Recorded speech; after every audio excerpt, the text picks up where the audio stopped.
BRS party అంటే బహుజనుల పార్టీగా దళిత బహుజనులే కాకుండా అగ్రవర్గంలో ఉన్నటువంటి పేదలకు ఒక పేదల పార్టీగా పేరు పొందినటువంటి పార్టీ కనుకనే ఒక విద్యావంతుడు రిటైర్డ్ ఐపీఎస్ అధికారి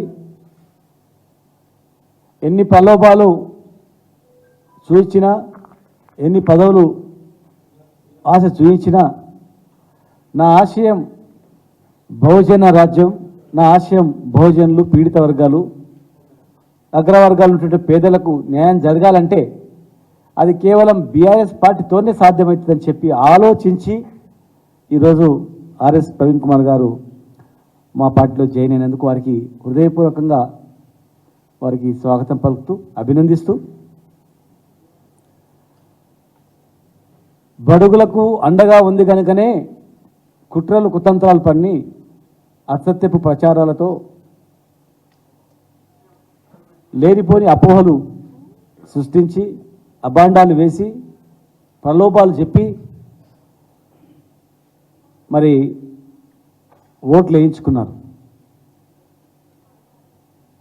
బడుగు బలహీన వర్గాలు, రైతులు ఇప్పుడు ఆలోచన చేస్తూ ఉన్నారు.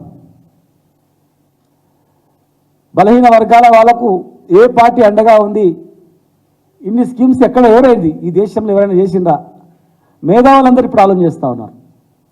ఆలోచన చేయని వాళ్ళు కూడా ఇవాళ ఆలోచన చేయాలని చెప్పి మేము అడుగుతా ఉన్నాం. బహుజన నాయకత్వాన్ని టార్గెట్గా చేసుకొని ఈ రాష్ట్రంలో బహుజన నాయకులు ఎక్కడెక్కడ ఉన్నారు, వాళ్ళని ఎట్లా టార్గెట్ చేసుకొని వాళ్ళని ఎట్లా రాజకీయ అంతం చేయాలనేటువంటి కుట్రలు గత ఎలక్షన్లో చేసిన కుట్రలు ఇప్పుడు బహిర్గతం అవుతా ఉన్నాయి. వారిని బహుజన నాయకత్వాన్ని టార్గెట్గా చేసి వాళ్ళని ఓడించాలి, ఎట్టి పరిస్థితుల్లో ఓడించి వాళ్ళ కళ్ళతో వాళ్ళ చేతులతోనే వాళ్ళ కళ్ళు పొడిచి వాళ్ళ చేతులతోనే వాళ్ళతోనే అసత్య ప్రచారాలు చేసి మరి వీళ్ళు రాజకీయంగా ఎదిగితే ముందే ఆ పార్టీ బహుజనులకు అండగా ఉంది, ఇలాంటి నాయకులు ఎదిగితే మా మనగడలు సాగనటువంటి కొంతమంది నాయకుల వల్ల కొంతమంది నాయకులు మూకుమ్మడిగా రాష్ట్రంలో కొంత వర్గం ఒక వర్గం మూకుమ్మడిగా ఆలోచించి మరి గత ఎలక్షన్లో చేసినటువంటి కుట్రలు ఇప్పుడిప్పుడే బహిర్గతం అవుతా ఉన్నాయి. 3 నెలల్లో ఎంతమంది బహుజనుల మీద దాడులు జరుగుతూ ఉన్నాయి, బహుజన నాయకుల మీద దాడులు జరుగుతూ ఉన్నాయి. సోషల్ మీడియా ద్వారా, పోలీసుల ద్వారా, నాయకుల ద్వారా ఎన్నో రకాలుగా అవమానపరుస్తూ భయభ్రాంతులకు గురి చేస్తూ భయపెడుతూ ఈరోజు జరుగుతూ ఉంది. కేసీఆర్ మాత్రమే తెలంగాణ పుట్టుకనే డాక్టర్ బాబాసాహెబ్ అంబేద్కర్ ఆర్టికల్ 3లో తెలంగాణ రాష్ట్రం ఏర్పాటు కావాలని చెప్పినందుకే దాన్ని ఎజెండాగా తీసుకొని ఇలా మా నాయకుడు ఉద్యమాన్ని నడిపించిండు, రాష్ట్రాన్ని తెచ్చిండు. తెచ్చిన రాష్ట్రంలో లోతుగా విశ్లేషిస్తే పేద రైతుల నుంచి మొదలుకుంటే ఈ దేశంలో అత్యంత పీడిత వర్గాలైనటువంటి ఈ వర్గాలు ఆర్థికంగా సామాజికంగా ఎదగాలి, రాజకీయంగా ఎదగాలని చెప్పి ఎన్నో రిజర్వేషన్ మార్కెట్ యార్డ్ నుంచి మొదలుకుంటే నామినేటెడ్ పోస్టుల నుంచి మొదలుకుంటే ఎన్నో రిజర్వేషన్లు కల్పించి రాజకీయ భవిష్యత్ political power is master key అనేటువంటి అంబేద్కర్ సూచనల ప్రకారం మరి ఆ పొలిటికల్ కీ వైపు నడిపించిందే బీఆర్ఎస్ పార్టీ, కేసీఆర్ గారు. మరి ఈరోజు మీరందరూ రాజకీయ పరిస్థితి మీరు చూస్తూ ఉన్నారు, రాజకీయ నాయకుల పరిస్థితి మీరు చూస్తూ ఉన్నారు. మా పార్టీలో లబ్ధి పొందినటువంటి వాళ్ళ పరిస్థితి మీకు తెలుసు. మీడియాకు మిమ్మల్ని కన్నుగప్పి ఎవరేం చేయలేరు. వాస్తవాలు నిజమైనటువంటి మీడియా ప్రతినిధులకు తెలుసు. మేము మీడియా అని చెప్పుకునేటువంటి కొంతమంది సోషల్ మీడియాలో గురించి మాట్లాడరు, అందులో కూడా మంచి వాళ్ళు ఉన్నారు. సోషల్ మీడియాలో కూడా నీతి నిజాయితీతో జర్నలిజాన్ని నమ్ముకొని ఒక మంచి సందేశాన్ని ఇచ్చేటువంటి వాళ్ళు కూడా ఉన్నారు. కానీ కొంతమంది ఆ ముసుగులో చేరినటువంటి వాళ్ళు కూడా ఉన్నారు. దాన్ని ఛేదించేది మరి జర్నలిస్టులే. ఎందుకంటే నేను కూడా ఒక జర్నలిస్ట్గా పనిచేసిన, ఒక ఎడిటర్గా పనిచేసిన, ఒక పత్రికకు జర్నలిజం చదివిన ఉస్మానియాలో, ఒక జర్నలిజం విద్యార్థిగా, తెలంగాణ ఉద్యమ నాయకుడిగా, తెలంగాణ ఉద్యమ నాయకుడి కొడుకుగా, మరి ఎమ్మెల్యేగా, మంత్రిగా పనిచేసినటువంటి అనుభవం నేనుగా, అన్ని కులాలని పేద వర్గాలని నడిపేది కడుపులో పెట్టుకుంది కేసీఆర్ గారు ఒక్కడే. ఇలా పక్కన ఉన్నటువంటి మా ఈశ్వరన్న కానీ, మా పక్కన ఉన్నటువంటి మా యాదవన్న కానీ, మేము కానీ, ఇంకా ఎంతోమంది కానీ సిద్ధాంతాలకు కట్టుబడి పార్టీని నమ్ముకొని, నాయకుని నమ్ముకొని ఆనాడు ఉద్యమంలో మేము అడుగులు అడిగేసినాం. బెదిరింపులకు భయపడకుండా, ఆనాటి ఆంధ్ర నాయకత్వానికి బెదిరింపులకు భయపడకుండా కొట్లాడినాం. మరి ఈరోజు కూడా తెలంగాణ తెచ్చుకున్న తర్వాత కూడా ఆ రోజు ఎవరైతే అవమానాలు చేసిండ్రో, ఆ రోజు ఏదైతే మీద అసత్య ప్రచారం చేసిండ్రో, ఇంకా కొంతమంది అక్కడక్కడ అదే ముసుగులో ఉన్నటువంటి వాళ్ళు ఎన్ని రకాలుగా తెలంగాణ నాయకులను, తెలంగాణ నాయకత్వాన్ని, తెలంగాణ రాష్ట్రాన్ని విచ్ఛిన్నం చేయడానికి, ఎదుగుతున్నటువంటి తెలంగాణను ఓరవలేక దీన్ని చిన్నభిన్నం చేయడానికి ఎంతమంది ప్రయత్నం చేస్తుండ్రో మీరుగా ఒకసారి ఆలోచన చేయాలని చెప్పి ఈరోజు కవిత గారి అరెస్ట్ కూడా మేము ఖండిస్తూ ఉన్నాం. ఎందుకంటే దేశంలో ఇంకా చాలా ఉన్నాయి. లక్షల కోట్లు మింగినటువంటి వాళ్ళు, విదేశాల్లో పోయి హాయిగా ఉన్నటువంటి వాళ్ళు, బ్యాంకులు ఎగ్గొట్టి లక్షల కోట్లు తీసుకొని పోయినటువంటి వాళ్ళకు మరి ఎంతోమంది ఉన్నారు. ఇక్కడ కేసీఆర్ గారిని టార్గెట్ చే ఇవన్నీ జరుగుతూ ఉన్నాయి. ఒక ఊళ్ళో సోషల్ మీడియాలో పోస్ట్ పెట్టిన వాళ్ళ మీద కేసులు పెట్టడం, తప్పును ప్రశ్నిస్తే కూడా దాని మీద కేసులు పెట్టడం, వెతికి ఎక్కడెక్కడ ఉన్న అప్లికేషన్స్ అందేసి టార్గెట్ చేసుకోవడం, కేవలం బహుజనుల నాయకత్వాన్ని టార్గెట్ చేసుకోవడం, ఇది తెలంగాణ సమాజం అన్నీ గమనిస్తూ ఉన్నాయి. అధికారంలో వచ్చినంత మాత్రాన భయభ్రాంతులకు గురి చేసి లోపరుచుకోవాలంటే కాదు. ఈ గడ్డ మీద నక్సలైట్ ఉద్యమం ముట్టుకొచ్చింది.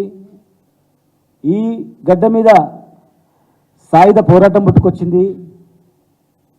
ఈ గడ్డ మీద తెలంగాణ ఉద్యమం ముట్టుకొచ్చింది. ఈ గడ్డ మీద ఏదో ఒకరోజు అతి భయంకరమైనటువంటి మరొక ఉద్యమం ఖచ్చితంగా పుట్టబోతూ ఉంది. 100%. ప్రాణాలకు భయపడేటువంటి మనస్తత్వం ఈ గడ్డ మీద ఉండదు. జై తెలంగాణ అనే రైలుకు అడ్డం పోయి ప్రాణాలు అర్పించినటువంటి గడ్డ ఈ గడ్డ. ఒంటి మీద నిప్పండించుకొని జై తెలంగాణ నినాదంతో చనిపోయినటువంటి గడ్డ ఈ గడ్డ. నువ్వు బతుకుతావనంటే చనిపోయిన వ్యక్తి చనిపోతున్నప్పుడు మళ్ళా పుడితే మళ్ళా తెలంగాణ గురించి వస్తా అని చెప్పినటువంటి గడ్డ ఈ తెలంగాణ. ఒక జర్నలిస్టు భువనగిరి దగ్గర వెహికల్ని స్పీడ్గా తీసుకుంటూ పోయి బస్సు గుద్దుకొని జై తెలంగాణ అని చెప్పి చనిపోయిన గడ్డ ఇది. నక్సలైట్ల పేరుతో పిట్టలను కాల్చినట్ల అడవిలో తీసుకెళ్లి కాలుస్తుంటే కూడా మళ్ళా పడితే పేదల గురించే నేను బతుకుతా, పేదల గురించే సస్తా అని చెప్పినటువంటి గడ్డ ఇది. సాయుధ పోరాటంలో మహిళలు సైతం భయపడకుండా కొట్లాడి ప్రాణాలు అర్పించిన గడ్డ ఇది. అందరినీ కలుపుకొని పోతేనే, అందరినీ సమానత్వంగా చూస్తేనే ఈ రాజ్యం చల్లగా ఉంటుంది.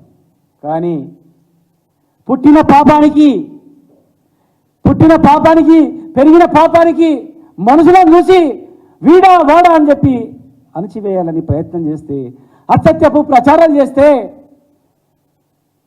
చిన్న చూపు చూస్తే, తెలియకుండా గోడ సాటు నుండి వెకిలి చేష్టలు చేస్తే అవమానాలు గురి చేయాలని ప్రయత్నం చేస్తే నా పేరు వస్తలేదు కదా, వాళ్ళ మీద పోతా కదా అని చెప్పి చేస్తే సమాజం మేల్కొని ఉంది. ఇక్కడ తెలంగాణ సమాజం చూస్తూనే ఉంది ఇక్కడ. కనుక అలాంటి ప్రక్రియలు మంచి కాదు.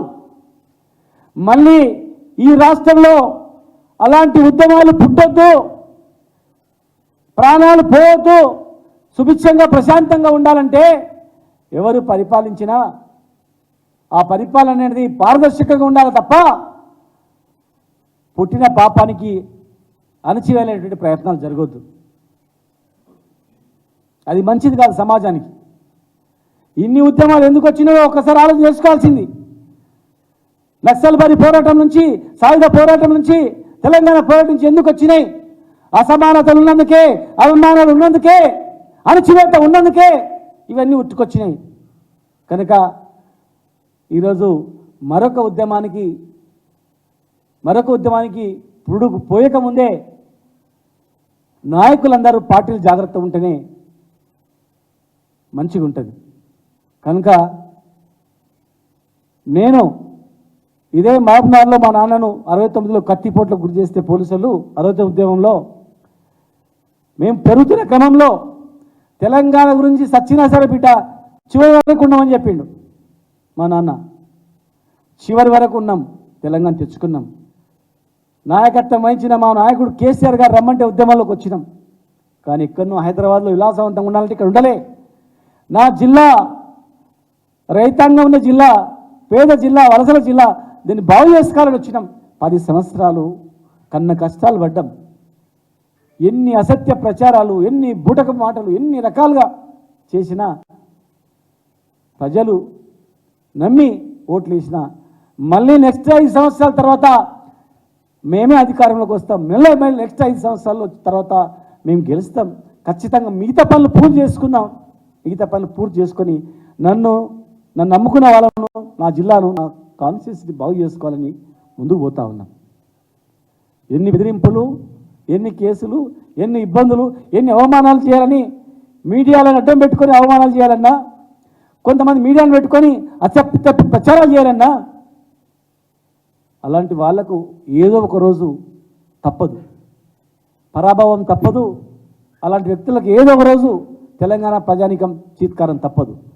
ఏదో రాబోయే మరో ఉద్యమంలో ఖచ్చితంగా మాడి మసైపోతారు అలాంటి వాళ్ళు తప్ప బయట మాత్రం పడరు. కనుక ఈరోజు మా పార్టీ పేదల పార్టీ, అన్ని కులాలను కలుపుకోే పార్టీ. ముఖ్యంగా ఈ ప్రాంతంలో పీడిత వర్గాలైనటువంటి బహుజనులు ఉన్నటువంటి